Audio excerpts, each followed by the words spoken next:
দেখ,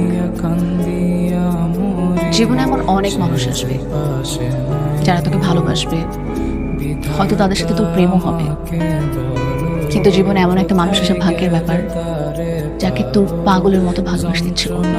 আর এমন একটা মানুষ যদি তোর জীবনে এসে থাকে, তাকে কখনো যেতে দেওয়া উচিত না।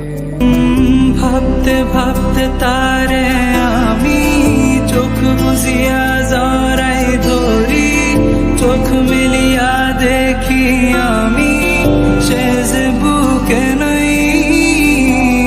ভাবতে ভাবতে তারে আমি চোখ বুঝিয়া জড়াই